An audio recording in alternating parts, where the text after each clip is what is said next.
Some sad and tragic news in the world of baseball as former Cubs and A's star pitcher Ken Holtzman has passed away.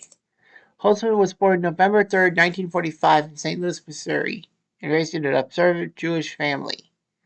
He went to the University of Illinois to play college baseball for the Fighting Illini.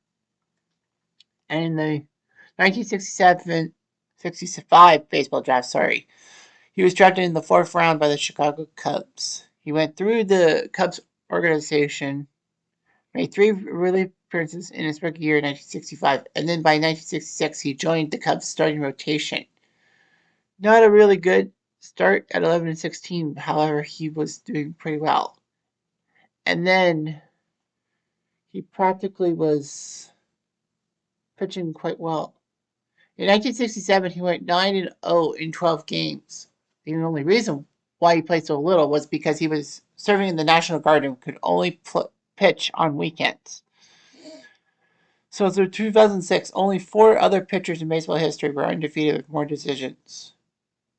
So after his military obligations were done, he was a strong number 2 pitcher in the Cubs organization behind Fergie Jenkins. After a bad season in 1968, he did post back-to-back 17-win seasons and threw a no-hitter August 19th, 1969 against the Atlanta Braves, despite the fact that he had no strikeouts in the game.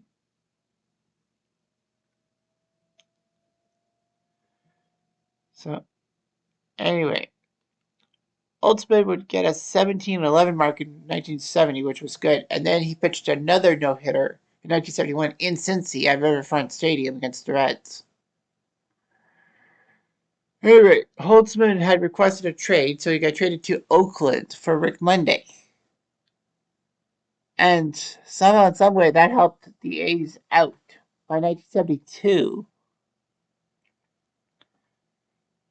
he was the starter in Game 1 against the Reds, beating the Reds in the World Series. And then Game 4, he had a no decision. And then in Game 7, he pitched the 8th inning with a 3-1 lead. But after a double to Joe Morgan, he was lifted for rolly fingers, and the A's hung on. He put up 21 key wins in 1973. And then in the World Series, he started Game 1 winning 2-1, having a terrible Game 4 in which he was lifted early. But in Game 7, he was the pitcher and had a 5-1 lead as the A's won that game. So it was pretty impressive. He actually had a very good hitting thing in the World Series, despite the fact he wasn't hitting in 1973 because that was the first year of the DH rule.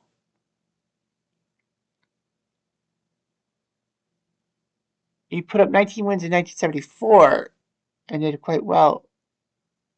That in Game 1, he was the starter against the Dodgers, but was pulled in the 5th inning. He won Game 4, actually hitting a home run off Andy Messersmith. And that home run would be the last by a pitcher in the World Series until Joe Blanton in 2008. Regardless, Oakland did quite well and all that.